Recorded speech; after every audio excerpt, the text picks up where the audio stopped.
And welcome back, everyone. Welcome back. We have returned with our third match of the night, with our first quarterfinals match to determine who advances on to the semi-finals. Let's go. We have a ZvP ahead of us, and spawning in the bottom right-hand corner of side Delta, we have our Ukrainian Protoss player, the red Protoss, representing himself, currently teamless. It is NightPhoeonix. Hold on, I'll fix his name. I'll get there.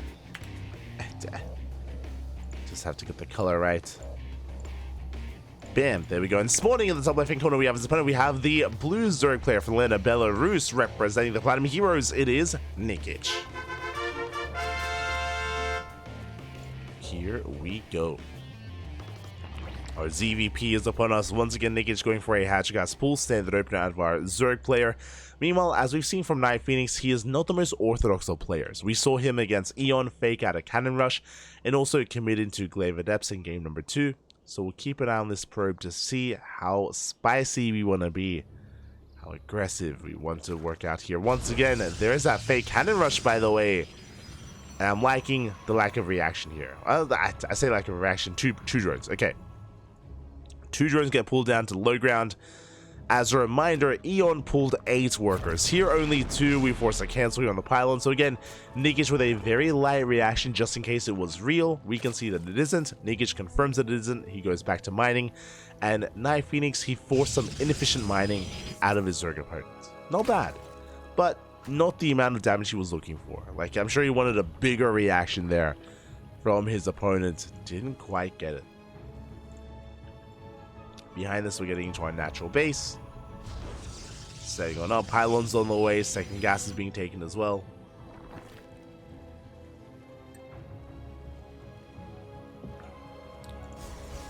Second gas is being taken. And we are going to be settling in towards the mid-game. Nikich making a handful of links, but I believe that's only going to be for map control. And from there, we should be joining up and head towards a third. Ooh, speaking of a third base is delayed for the Protoss. Okay, a delayed third, or I say delayed third. We have our tech of choice, not a Stargate, Twilight Council. Okay, it's going to be a Twilight Council opener here out of NightPhoeonix. This looks like potentially Glaives. We'll keep an eye on the gases here, and we'll see how hard we commit. If we don't pull out a gas, this could be 6-gate Glaive Adept, or it could be a Dark Shrine opener. Right now, I'm leaning towards DTs, but we'll see what NightPhoeonix has in store. He pulls out. He does pull out, which means Glaives. Glaives going to be on the way here for our Protoss player. Gateways are on the way.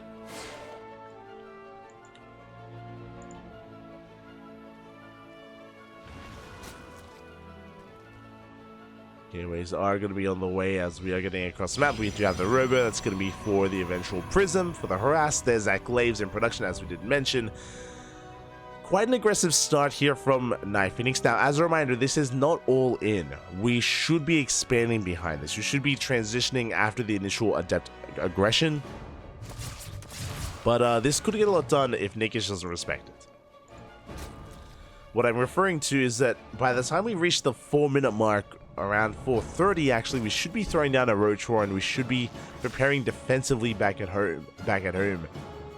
For the time being, we just have Lings and drones. Heavily Queens. Lings, they get across the map. They do get eyes on the would-be warp gates. 2 more gates on the way. That's going to be 4 gates in total, and we confirm the lack of third.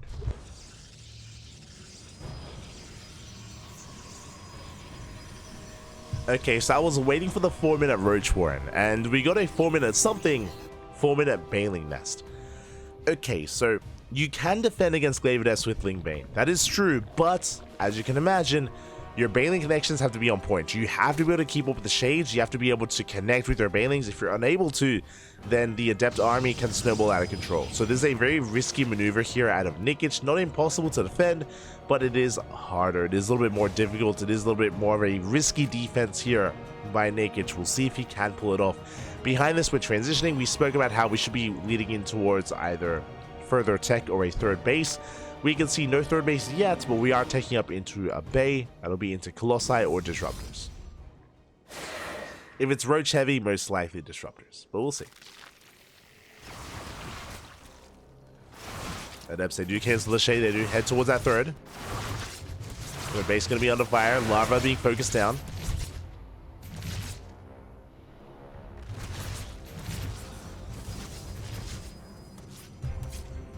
Just playing my nose as we do go for the warp into the main base. Queens are somewhat in position, and oh my god, the prism gets very low. A very low warp prism.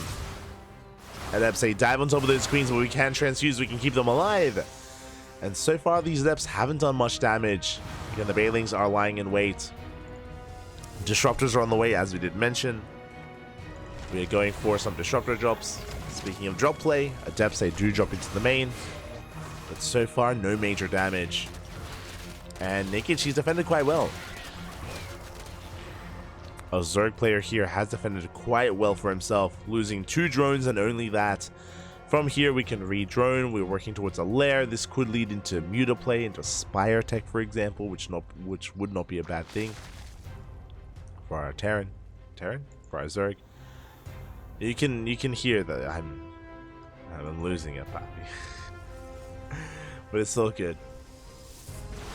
And we are settling in on 3 bases. We have our 2 disruptors. NightPhoeonix moves out with that prism, doesn't see the army, otherwise we could 100% Nova these Ravagers. We could focus them down. Instead, we're going for harass, and back at home we may lose the 3rd. We should lose the 3rd. Here we go, Nikich collapsing on the army. Shield battery not done yet. Good force fields though out of NightPhoeonix, with the Bailings they're rolling on in, and they will get some good connections. Oh my god, massive connections here on the Adepts.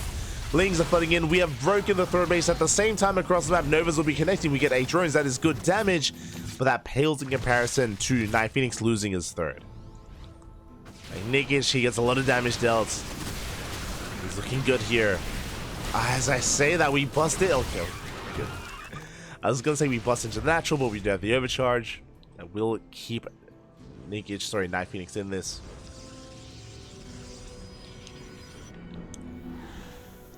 Is going off once again. Not really getting too much damage dealt though, as the queens do force back the drop. Nikich still on a low drone count. This is the thing, that Nikich, sure, he killed the 4th base, that was good, but he was also bleeding out some units back at home. He also has a low drone count to begin with.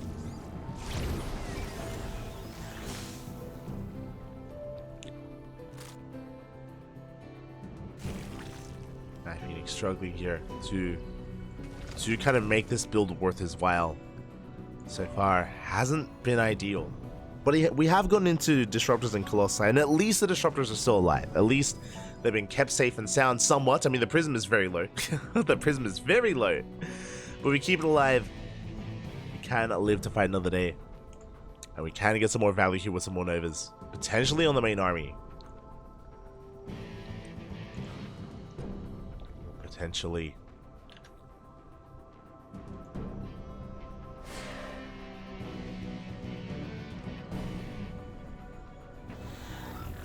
As Nova goes off. Oh! We grazed the Lings. No big connection. We were so close though from getting that off. Likewise, they get it into the natural. They get a couple of drone kills. NightPhoeonix getting whatever value he can and settling into Colossi back at home. A solid army composition. A solid defensive setup there by NightPhoeonix. As you can see, Nikich, he's starting to snowball out of control when it comes to the size of his army. That's a big army.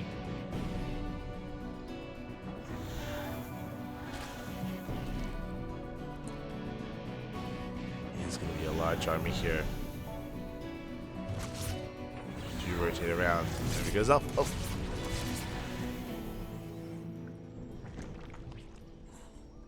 Pulling back.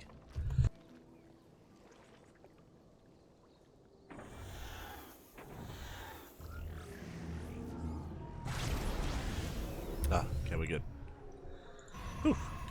We are good. Now, what's interesting here back at home is that we're building up towards 4 Colossi. This is something that you often do not see. 4 Colossi is a bit overkill. Is quite a hefty army. Behind this, you should be getting into disruptors, into a heavy gateway composition as well. We have Blink, no charge yet. And even though Nikich, for the most part, isn't in too much danger, it feels like he has been really lax on his droning. Nikich, he's barely saturated his 4th. It's up But no drones at all. He's cutting workers at 49, and that means that NightPhoeonix technically will have the better economy. Give him a couple of seconds to finish up that Nexus and he will have the better economy, which is a scary position for Nikich, as Nikich does clearly have to fight back.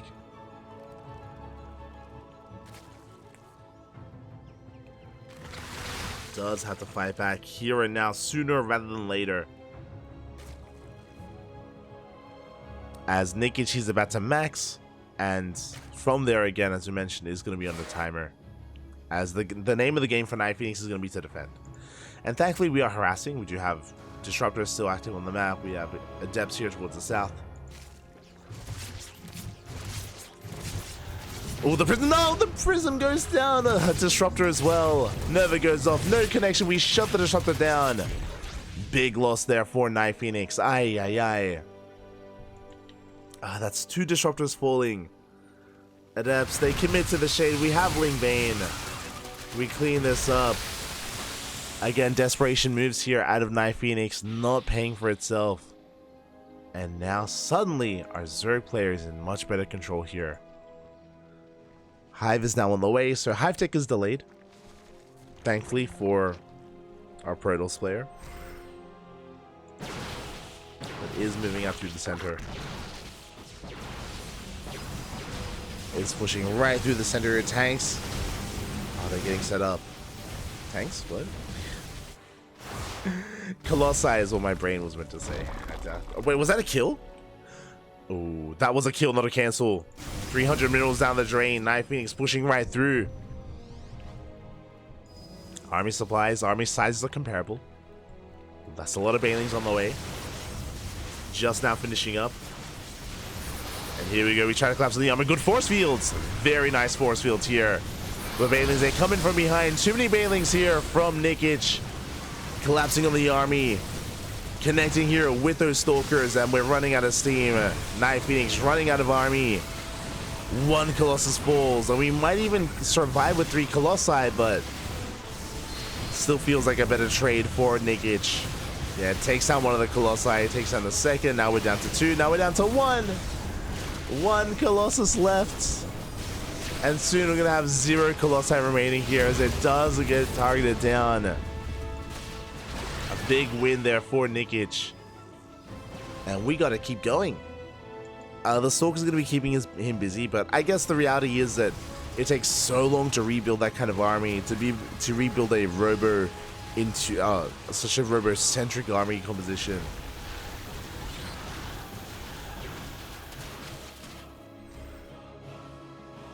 And with that, NightPhoeonix is gonna be forced back home.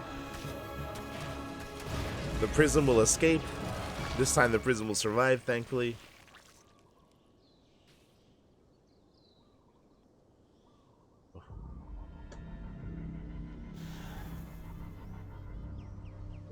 As Nikich with the Hive Tech, he's working towards Ultras. We have Adrenal on the way with double expanding or taking a 5th base.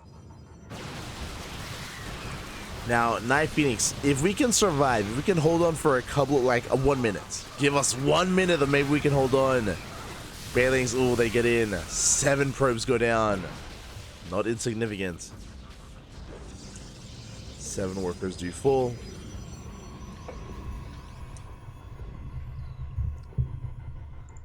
NightPhoeonix trying to recover. Prism moving out.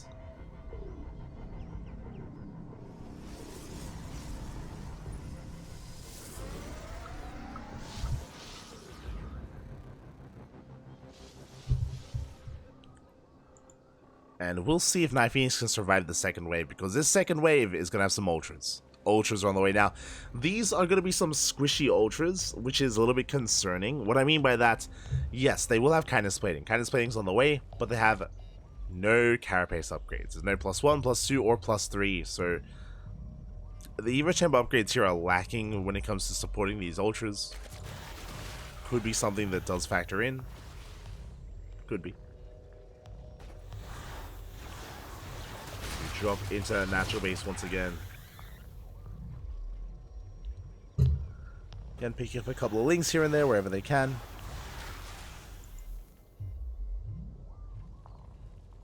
Speaking of those links, Nikich, he has maxed out. Starts out +3 melee. Getting into Overlord speed. Meanwhile, NightPhoeonix building up once again up to 3 Colossi. I would love to see Immortals. Like, the problem is that he hasn't seen the Ultra, so he doesn't know that Immortals are going to be necessary. But here we go. Nikich moving forward towards the would-be 5th. We're going to deny another base here of Destiny. Of NightPhoeonix. Here we go. We focus on the pylon. We have the prism coming in from behind. I don't know why, but I was thinking of future. I saw a result actually recently. I think on Wikipedia. But here we go. We go for the drop into main. We have a spire on the way. The prism. No. The prism is going to live somehow, some way. It does live, does escape. Adept's going to be focused down at the same time. We do have Zealots coming in from the south. Oh, we do actually get a couple of worker kills here towards the northern base. Another big warping of Zealots as well. NightPhoeonix popping off. Getting a lot of damage done, pulling and dragging Nikich out of position, and now we're coming in from the south. Uh-oh. We're coming in from the... we thought about coming in from the south. Now we do have Immortals on the way. This is the one thing that I feel like we're lacking here. If we had a couple more Immortals, we could keep up with the Ultras. We could keep up. Lings, they collapse here on the Stalkers. Big pick off here. A lot of Stalkers going to be going down.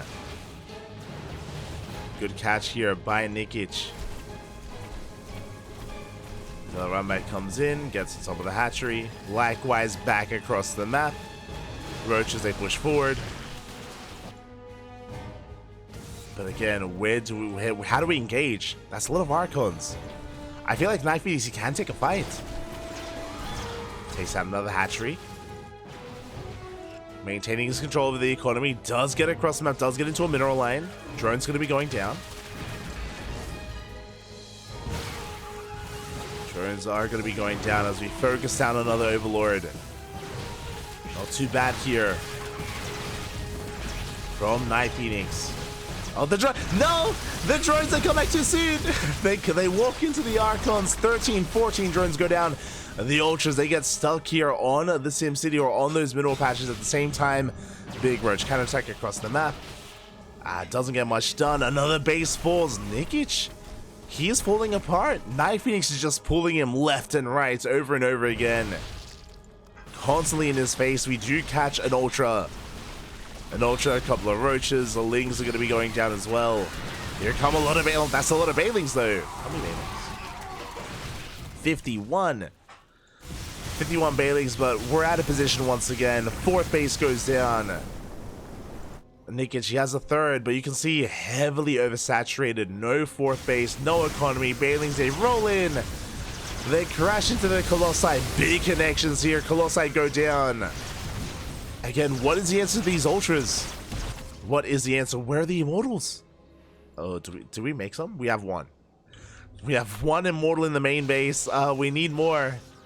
We need so many more Immortals here. How many Ultras do we have? 7. We have +1 carapace. We're moving on out.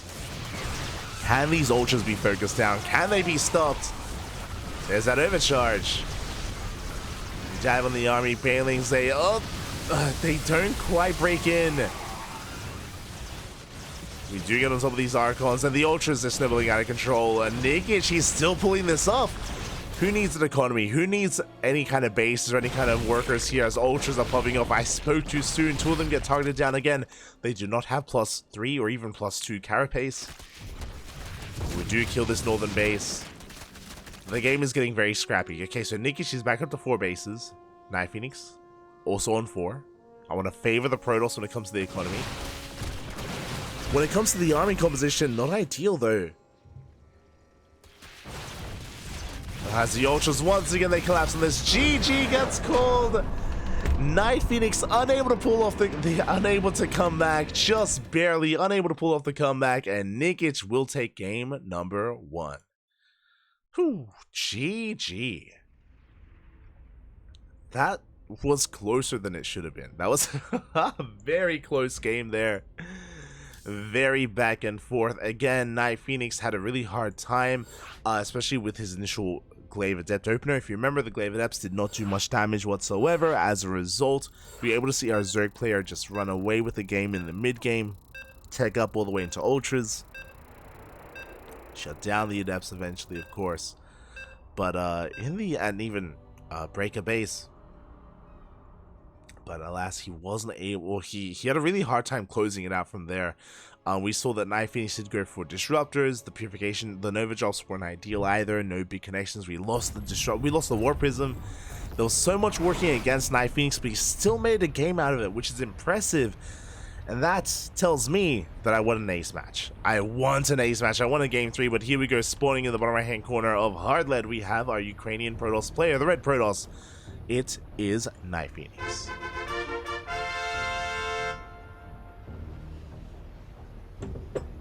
And spawning in the top left hand corner, we have his opponent. We have the blue Zerg player from Lena, Belarus, representing the Platinum Heroes. It is Nikich. I almost said NightPhoeonix again. No. We're getting there.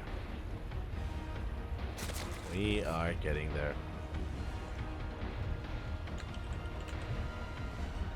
Also, Fanata Honmono, is Honmono a VTuber now? I need to know. I need to find out. Hold on. Honmono. God damn it. No shot. Wait, what? Oh no. What? No. What is happening? Oh no. I need to. Oh no. What have you?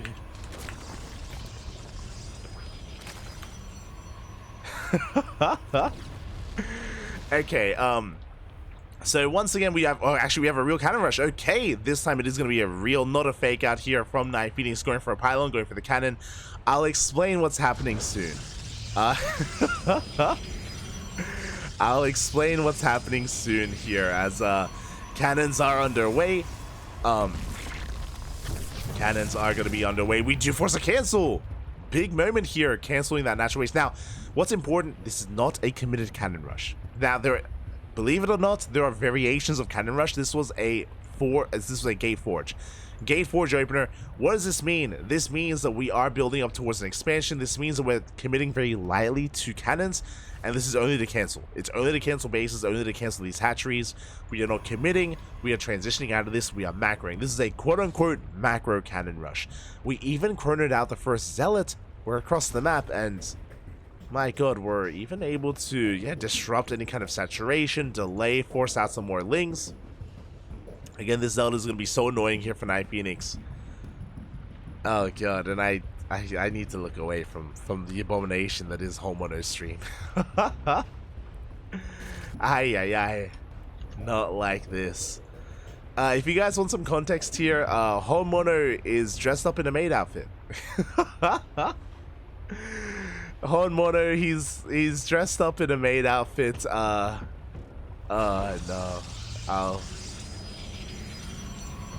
I'll post it into Discord. Yeah. It's happening. I'll post it in the Tuna Cup.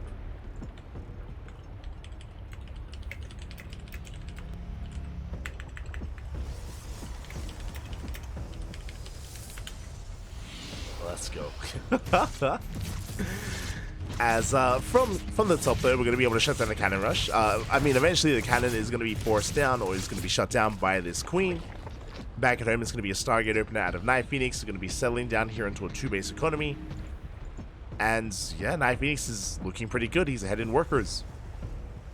And we even force an unnatural 3rd base location here. Oh my god, we are so spread out.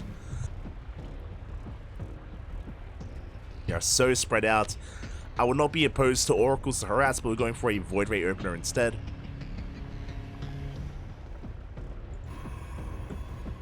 We are going for the Void Ray opener. And with that, we can shut down scouting, shut down vision. Honestly, this could be Skytoss. I would not be opposed to it. Skytoss could be on the horizon here for NightPhoeonix. We'll see where he takes us after the first Void Ray. After the initial Void Ray. I'm just shaking my head. Hold on. I'll post it in the Twitch as well. I'll post it in the Twitch chat. You can enjoy you can enjoy it yourselves. As we do have our second Void Ray in production as we speak, so we are committing into additional Void Rays. Again, I would not be opposed to a second Stargate and a Fleet Beacon. There it is, second Stargate's on the way into a Fleet Beacon. The reason why I say it's a really good idea to go into Skytoss is because Nikich just split up. He's spread out very thin right now, very limited creep connecting the bases, very limited queens available. Again, we can abuse this, we can take advantage of this, so I do think it's a smart idea as we're going double Stargate into a Twilight Council. Okay. What did you link us?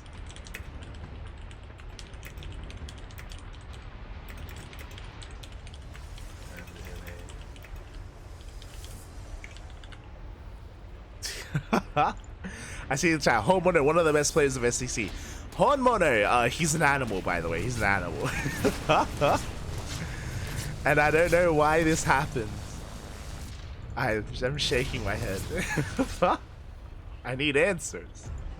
Hyper One, answer me. We need to know whose fault this is. What has become of Homeowner? As for now, we're going to be seeing a bit of harass coming in. Drone's going to be getting picked up. Just a couple of workers left and right here from the Void Rays. They're still committing to mass Void Ray behind this. Blink is on the way as well for NightPhoeonix. Rushing into Blink. So an interesting deviation again. So we're not seeing Sky Toss, we're transitioning into a Ground Toss. But before that happens, they go, the Banelings, no! The Banelings, they crash in. Late reaction out of NightPhoeonix. We bust through into the third base. Workers go down. A pylon shield battery as well. Can we deny the third? We cannot take down the base itself. But we do force this back. We do force this back.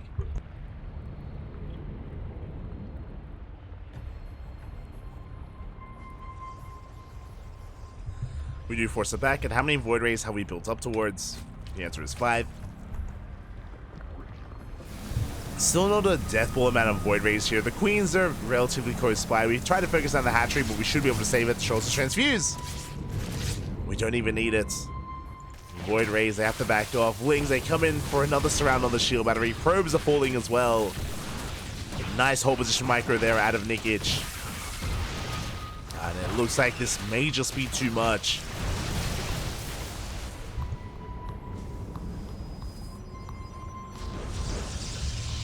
Again, NightPhoeonix, he's still building up towards these Stalkers, towards +1, but it does feel so late, and this is just a really awkward game state. I'm almost uncertain as to what to say here. We have a marauding amount of Void Rays that have been spotted. Queens are rotating over. They haven't killed the base yet. Likewise, Lings, they collapse on this position. They get a Stalker. Likewise, the Void Rays, once again, they don't get the base. They don't get the hatchery. They do get forced back.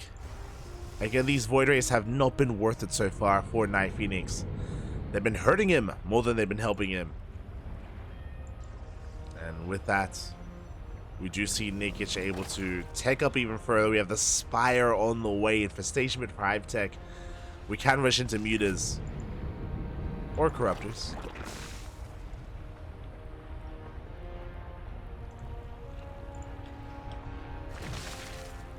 Or Corruptors here.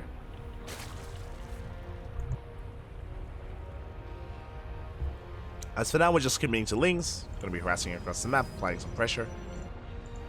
Center base is being taken. Void Rays, once again, they do go straight for the hatchery. Can they focus down? Looks like they can. Oh, God. Looks like they should be able to. No, never mind. We transfuse. We keep the base alive. Stalkers, they come in, though. They try to come in for a flank and for a kind of dive. But they won't be able to. Nikich is in position. forces back the army. GG gets called. There's no breaking this. We fall too far behind. 19 probes go down to a bathing run by. And Nikich takes the series 2-0. GG. GG, well played. Congratulations here to Nikich as he does advance on. Very well done. Very well played. Very impressive here. Again, I was not opposed. I was not opposed at all to how NightPhoeonix was approaching that game.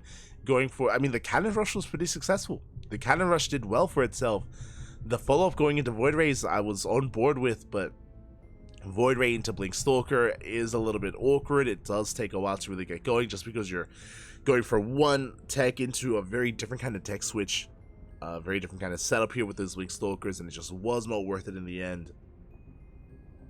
And we had NightPhoeonix call with his pants down one too many times, especially with those bathing run bys. Too much damage dealt. GG, well played. Congratulations to Nikich. Advances on to the semifinals, and we have yet to determine who faces off against him in said semis. Let's go. Let's head on over here to the rest of the brackets.